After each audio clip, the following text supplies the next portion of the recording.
The Cannabis Conversation. A European perspective on the emerging legal cannabis industry.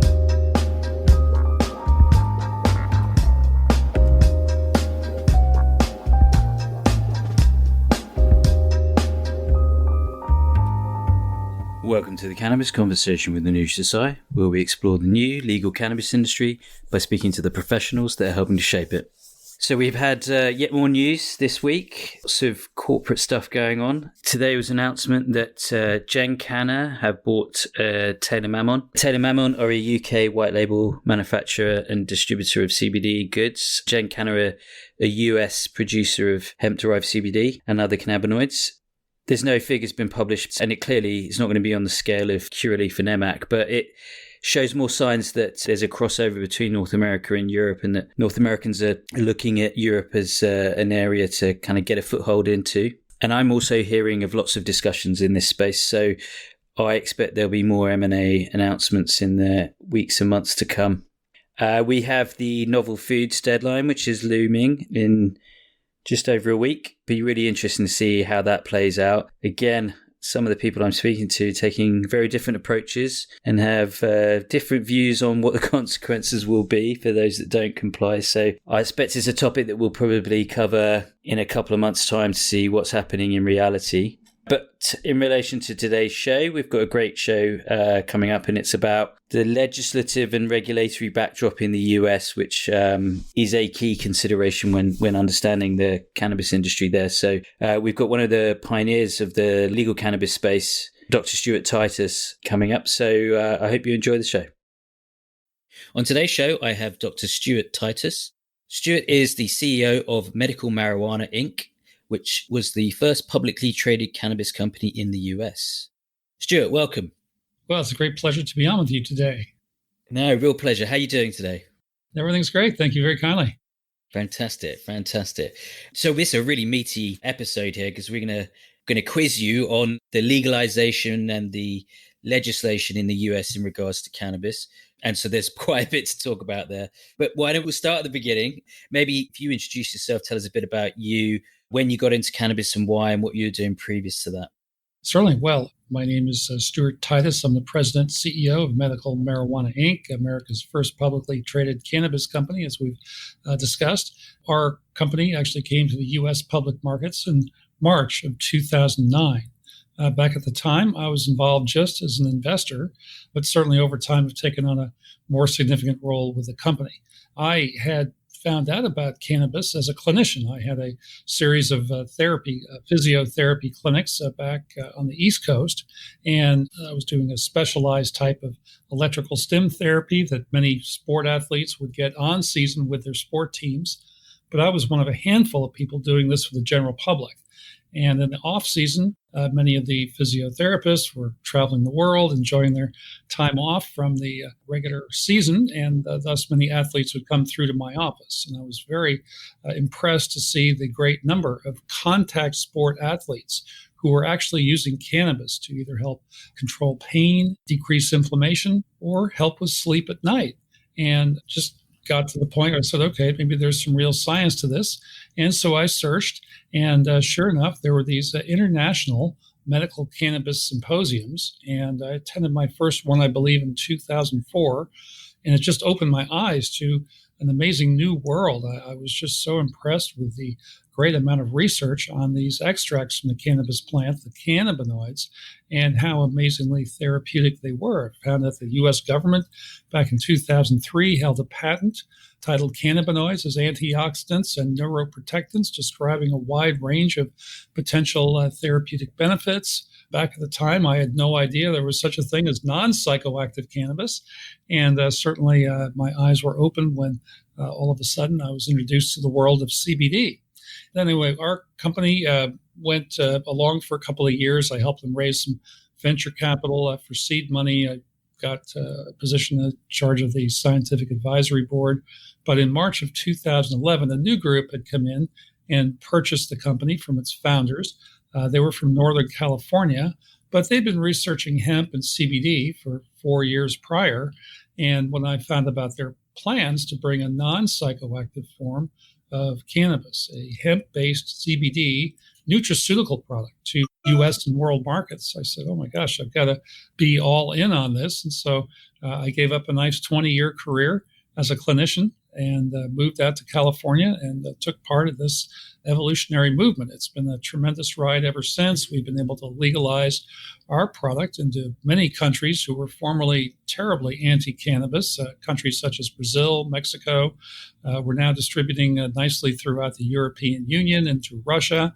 We're in the Japanese markets and certainly looking to expand throughout Asia, as many people are seeing great benefits for overall health and wellness by utilizing non-psychoactive cannabis and cannabinoids. So certainly we're pioneers in this non-psychoactive industry and space, and it's been wonderful to be part of this evolutionary movement. Obviously, there's a great amount of work to still be done, but nonetheless, to have a nice dietary supplement version of CBD available to individuals to just use for health and wellness purposes, so that you don't have to be sick, you don't have to be a patient, you don't have to get a doctor prescription to use the pharmaceutical version, but still have this available to people to improve their levels of health. We really believe these non-psychoactive cannabinoids in particular are essential and vital nutrients that help support our higher levels of health and wellness, and the tremendous amount of study and research going on the human body's amazing internal endogenous cannabinoid system is really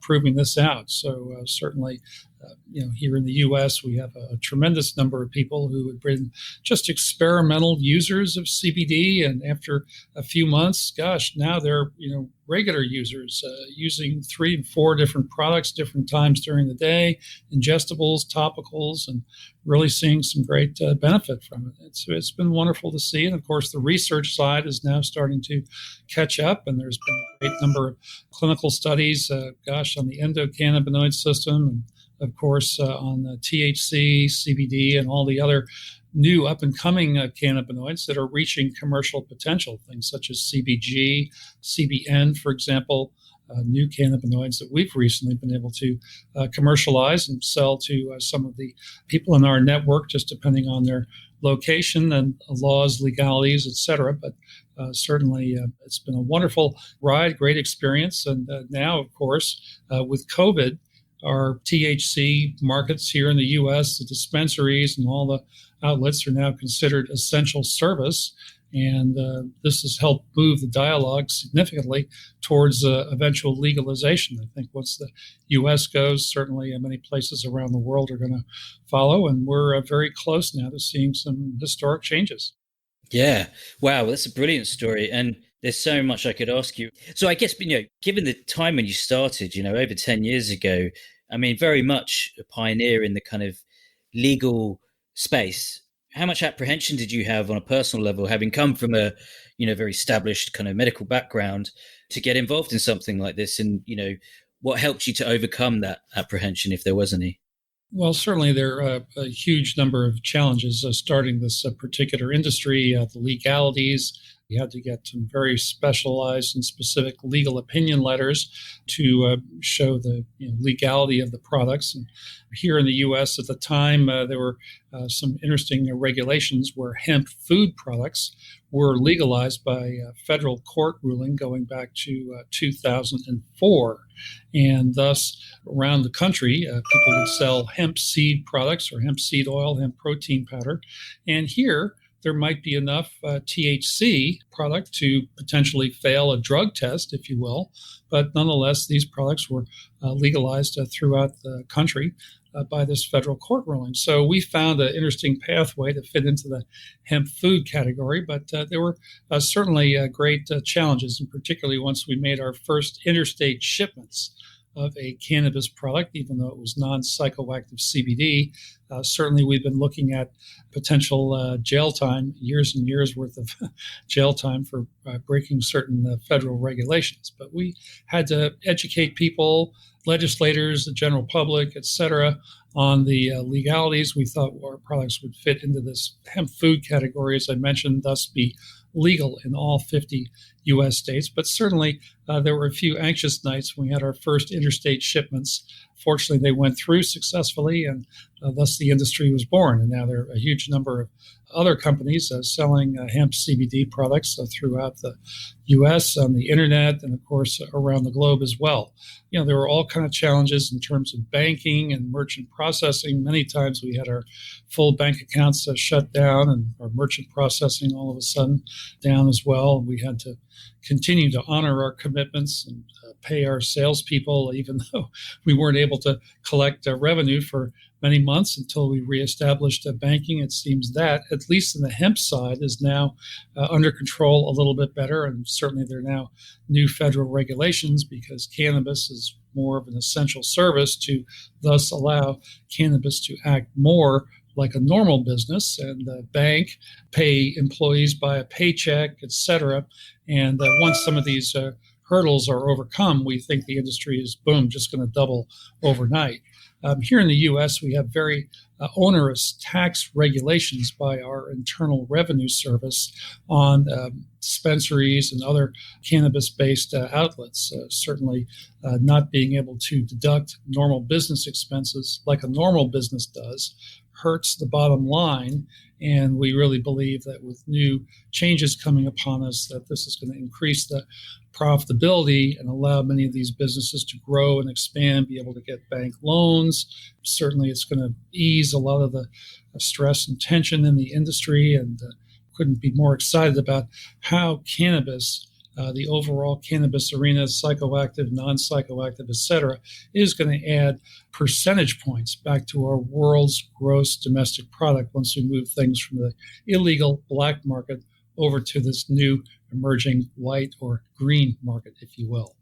Yeah, and never needed so much as now, I think, of the last year or so we've had.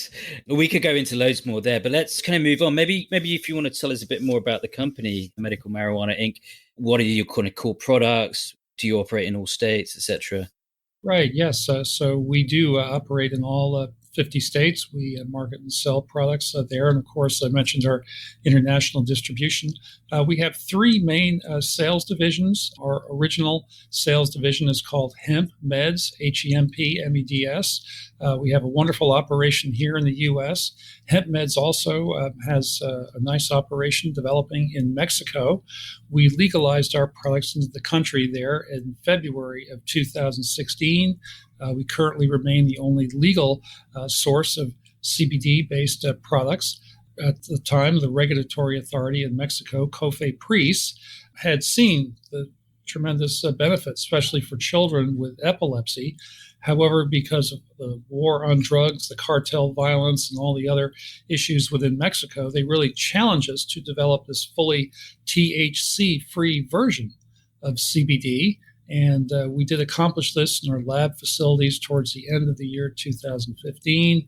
We brought in several batches and sample products for the government of Mexico to test and determine that it was THC-free. So on February 1st, 2016, they gave us the thumbs up, and we were able to import products into the country by doctor prescription for the treatment of what's called refractory epilepsy. And this is a type of epileptic seizures that these unfortunate children have that over time become resistant to normal pharmaceutical intervention. The seizures keep coming back, but it does seem that many children, by using CBD products, particularly botanical origin products, do have great success in overcoming epileptic seizure challenges. And it's interesting to note that many of them also have developmental characteristics, and it does seem that CBD is helping to improve quality of life, improving social interaction, improving learning and communication skills. Certainly, it's wonderful to see a lot of those children who were formerly isolated are now starting to interact with other siblings or pets in the family or just what have you. So certainly a great story for many families, and we're very excited about that. We really legalized our products in the country of Brazil dating back to April of 2014. Tremendous move there because previously Brazil didn't understand the difference between THC and CBD, psychoactive, non-psychoactive. Any form of cannabis was totally illegal in the country. And the family was able to illegally import and smuggle some of our product in because they were searching for any answer that might help their child with a terrible form of epilepsy. This was a genetically inherited version called CDKL5 epilepsy. It's just named after the defective gene. I think at the time, maybe the longest living CDKL5 patient was 9 years old or something like that. Generally, this is characterized by several hundred seizure episodes per day. It's called status epilepticus. But it was something that a family in Dallas, Texas had great success with their child with CDKL5 epilepsy, made several posts on their Facebook page. Mother in the country of Brazil picked up on this and had relatives here in the U.S., so they illegally shipped some product down. They hid it in a stuffed animal, and suddenly their young daughter, who'd been having terrible seizure episodes, all of a sudden became nearly seizure-free on her first shipment of product. So they decided to try to order from us legally, and we did ship product down, but unfortunately it got confiscated at the Brazilian Customs and Import Regulatory Authority, and the product was destroyed. But the social media in Brazil is so strong that they picked up on the story, and next thing you know, within 3 days, the government of Brazil changed course and said, my gosh, well, it would be inhumane for us to keep this product from this child. Obviously, it's working where the pharmaceutical medications aren't, and let's allow this family to import the product, even though it's cannabis-based, and made an exception to their regulations. We were able to then successfully import for the one family. Over time, many other families similarly petitioned. The government then gave blanket authorization. They used to have a 60% import tax on the product that was coming in. Then all of a sudden it was determined it was for medical purposes, so they removed the import tax. And now the government of Brazil has seen such great benefit for its population and citizens that they're actually paying and reimbursing in their medical system. So along with doctor prescription, the people in the country who qualify for the healthcare system will get insurance reimbursed CBD products along with the doctor prescription and special import permits. So we've been able to develop a very nice business in the country of Brazil. We're servicing several thousand families. Many doctors have now gone on to see some of the other neurological benefits with patients. So we're seeing prescriptions for conditions such as fibromyalgia, for things such as Parkinson's disease, etc. And we're very excited about going through the full product registration process within the country. So anyway, those are some of the things that HempMeds has been doing. One of our other great sales and marketing operations and companies is called Canaway. And this is a direct sales, more of what might be called a multi-level marketing operation that we started back in April of 2014. We had a few bumps along the road just because of our merchant processing and, of course, banking issues, but we had those worked out by the year 2016, brought in some new pedigreed management with great experience in these types of marketing endeavors, and we've been able to very successfully market not only throughout the U.S., but in November of 2017, we were able to start marketing our products into the European community. It's been nothing but a fabulous success for us. We've got many great brand ambassadors in many countries over there. We've been able to get into countries such as Russia, including Kazakhstan, et cetera, and certainly a great growing number of individuals there. In 2019, we were similarly able to bring our products over to the country of Japan. It's been wonderful to see the nice reception over there, even though with the challenges of launching a business during the COVID and just pre-COVID era and having those type of challenges to deal with, but still the people are seeing some great health and wellness benefits. Obviously, there are all kind of challenges in Japan with the unfortunate fallout from the Fukushima nuclear disaster many years ago, but We have a great following over in the country. Many people, of course, are very much into natural and botanical remedies, and we're hoping to expand further throughout the Asian community and markets as time goes along. Our third sales division is called Dixie Botanicals. At one point, we had a very nice partnership with a group here in the U.S., very, very well-known infused products manufacturer on the THC side called Dixie Elixirs. In fact, we helped Dixie receive the first infused products license in the state of Colorado, license number 001. But as time went on, our public company status and the illegal status of THC in the U.S. didn't allow us to continue in the THC space. So we took the non-psychoactive CBD side, and Dixie Botanicals and Dixie Elixirs is now listed publicly in the country of Canada. I think they've changed their name, et cetera. But many people still recognize the Dixie brand and the Dixie logo. Certainly, we're happy to have that nice sales organization within our family of companies. Back in 2019, we had a great number of sales. Of course, our worldwide operations, we were probably 75 million, which made us one of the larger sellers of hemp CBD products. Of course, compared to some of the wonderful, multi-state operators in the THC side, our sales kind of pale in comparison to some of these people who've been very well established in the THC sector. But nonetheless, overall, we can see CBD in the non-psychoactive arena taking a slightly larger and larger piece of the overall cannabis pie every year. So I'm quite excited about the growth of this particular industry. And I think many people have now come to realize how wonderfully beneficial not only cannabis is for overcoming some health challenges, but also now with a non-psychoactive variety. This opens the door to a lot more individuals who don't really necessarily want the high, but they want the health benefits. Yeah, that's fantastic. And, obviously deep expertise and experience in this space.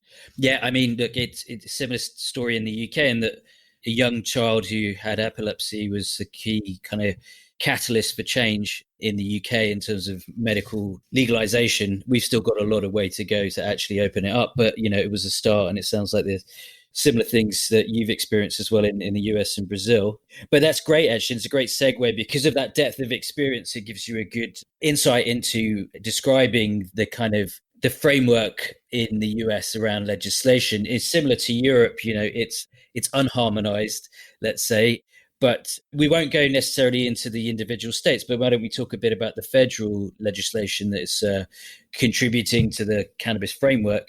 Maybe we start with the Safe Banking Act. Maybe you can just give us a bit of a 101, a high level on what that is and how it helps.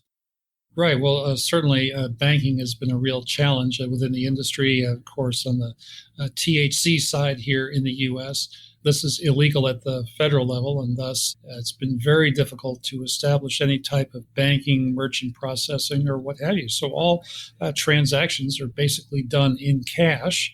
Of course, many dispensaries will have an ATM available, and so you can exchange your card for cash or what have you. But by and large, of course, that creates a lot of challenges. I mean, there's issues just in terms of paying your taxes. Well, you've got to take wheelbarrows or Brinks truck full of cash into IRS office and actually physically pay your taxes in that regard, where, of course, a normal company would just send a check or a wire transfer or whatever and get your taxes taken care of in that regard.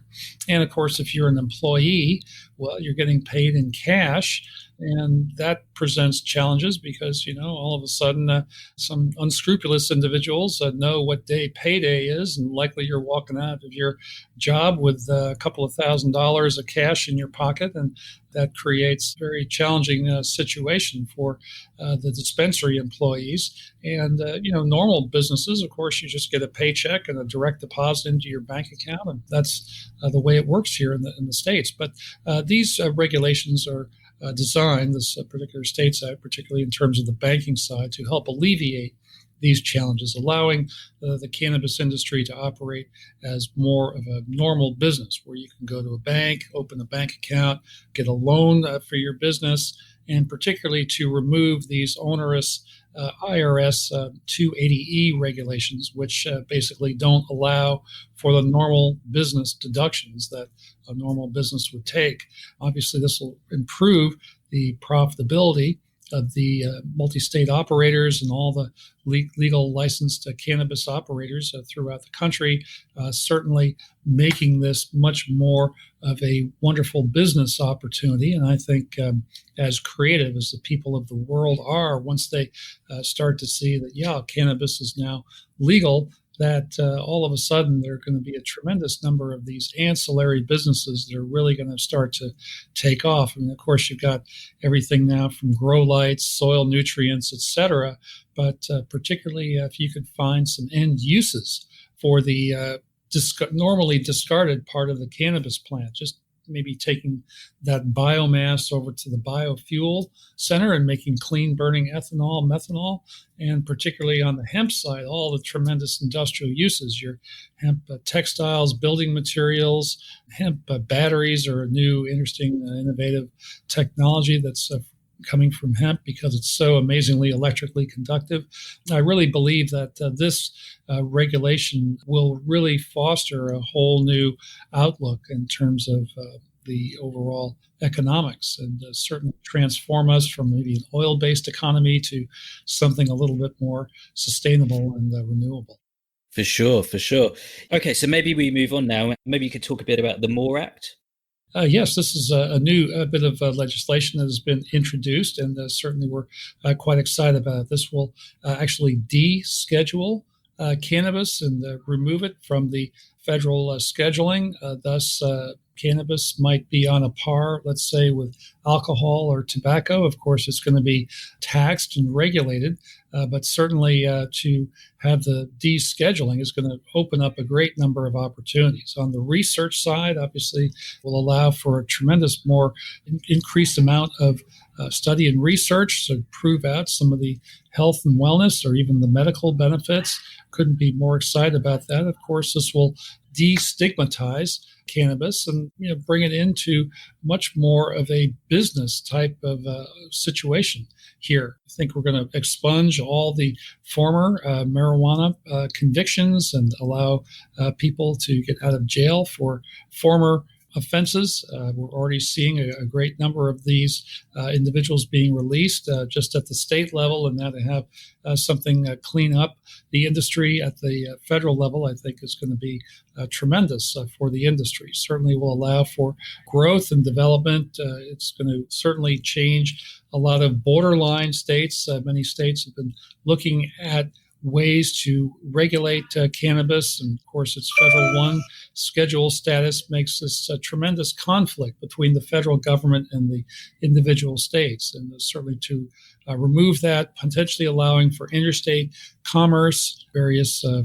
forms of cannabis, certainly various growing regions around the country, individuals, other very specialized botanical people who are familiar with botanical characteristics have been able to grow, various types or strains, if you will, various chemovars with differing amounts of terpenes, flavonoids, and other minor cannabinoids in terms of their ability to just develop these individual genetics, and to have those strains now potentially go cross-border, across U.S. state lines, to be able to increase the acceptance or the usage by many individuals. Certainly, I'm very, very excited about these various forms that are coming along, and to see them being tested and just shown for various therapeutic indications. I mean, it's been amazing to see some of the more recent states in the U.S., like Pennsylvania and Ohio. I believe 19 different medical indications in Pennsylvania, 21 different medical indications in the state of Ohio, and doctors able to write recommendations for all of these different potential maladies that are facing individuals. And many of these individuals have tried the traditional pharmaceutical route and have only had limited success. With cannabis, certainly many people are seeing great benefit and doing so without the unwanted side effects of pharmaceuticals, because this is a more natural botanical product.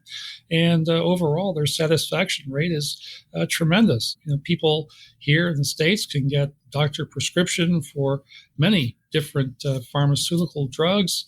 They get it all covered for by their insurance carrier, and yet by and large, they prefer to go to the dispensary, pay cash out of pocket to purchase cannabis, because it's just helping them to achieve that nice quality of life without the unwanted side effects that our pharmaceutical industry has unfortunately not been able to overcome. We're still operating maybe in the 1940s paradigm in our pharmaceutical and medical industries, if you will, and they really haven't kept up with the times the way these progressive and entrepreneurial cannabis growers have. And certainly it really is going to challenge pharmaceutical companies to develop better medicine, because certainly in the cannabis side, I know when I was a kid, 4, 5, 6% THC. Wow, that was really something. The other day they're growing 30% plus. Certainly many people who are regular cannabis users just need that high concentration to be able to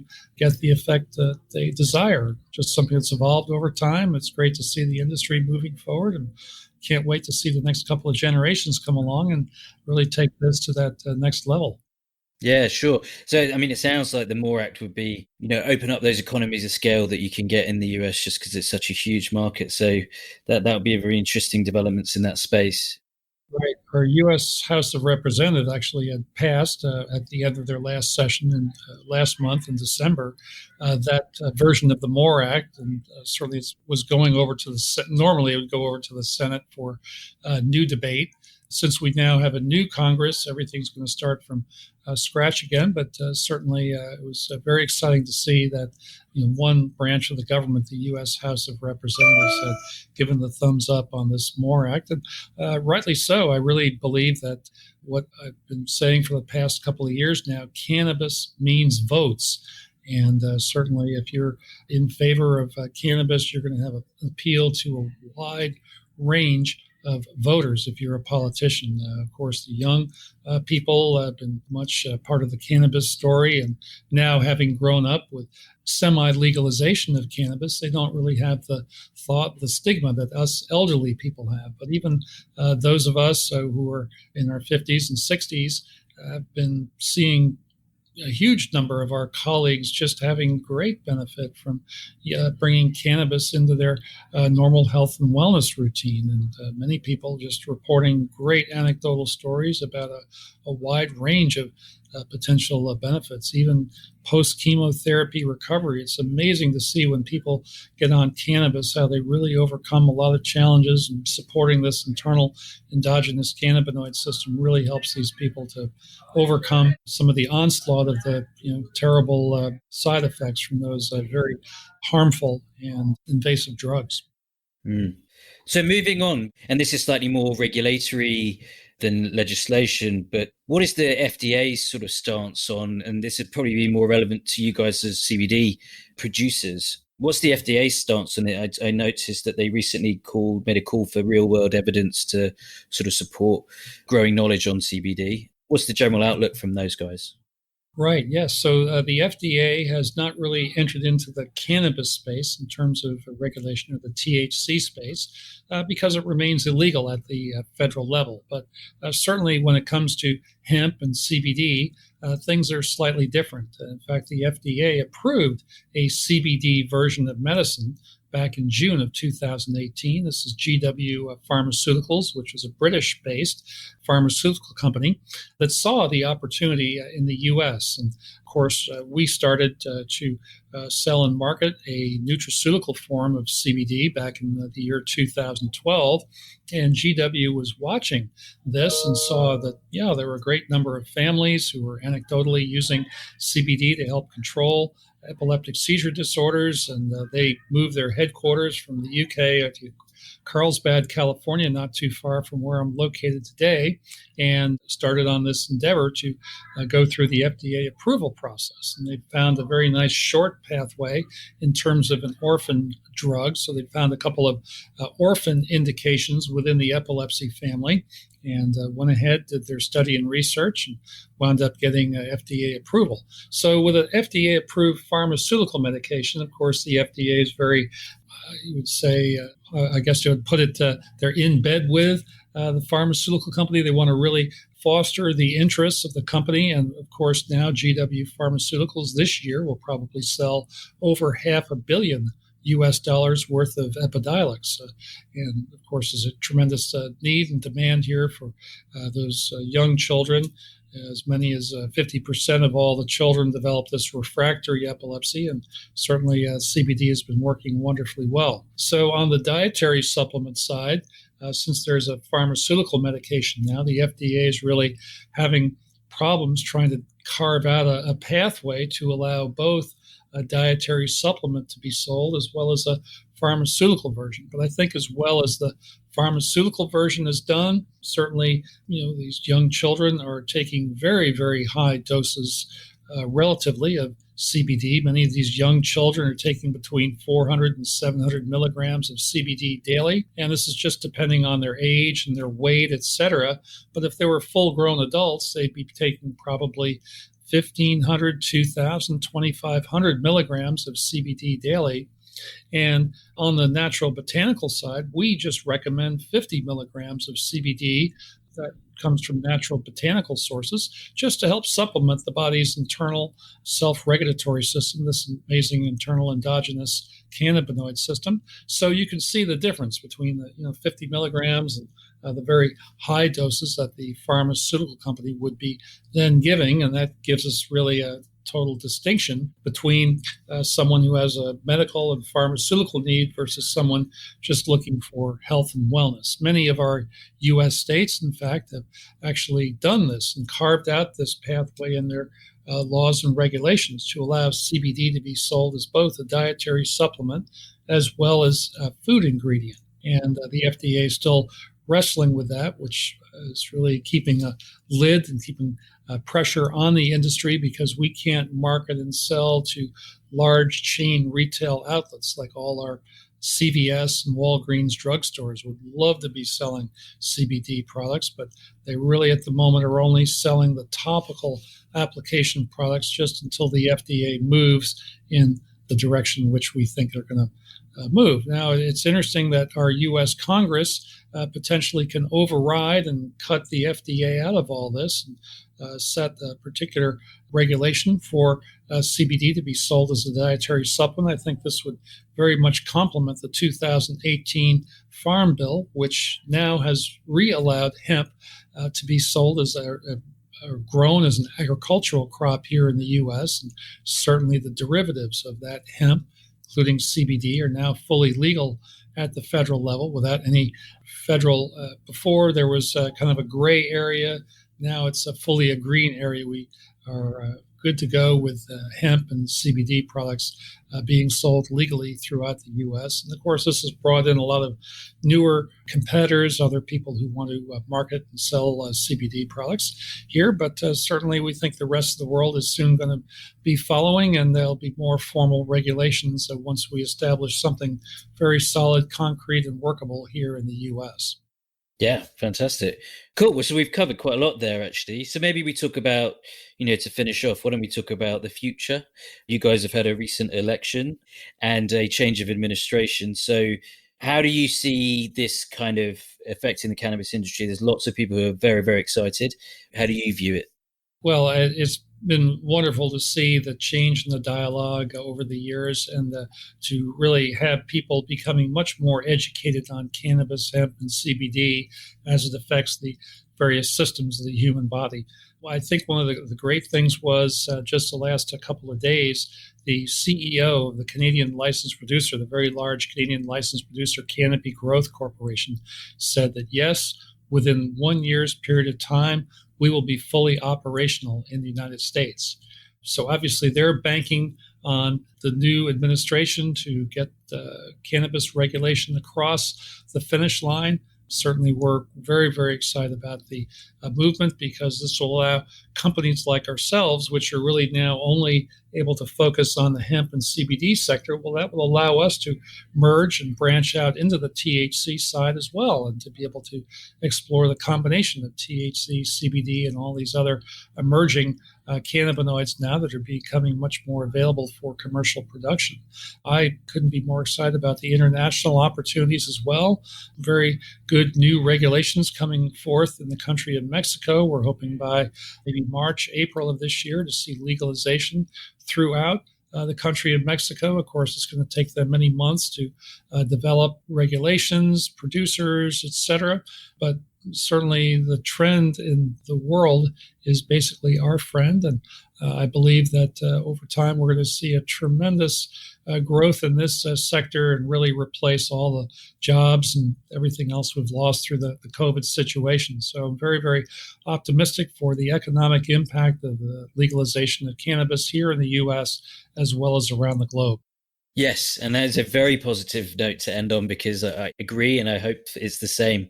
I think that hopefully the US will be an example to Europe in for sure, because we've been quite slow on the uptake here and cautious in our approach, both the UK and Europe. And hopefully if we see a successful industry in the US, that will serve as a good example for the rest of the world.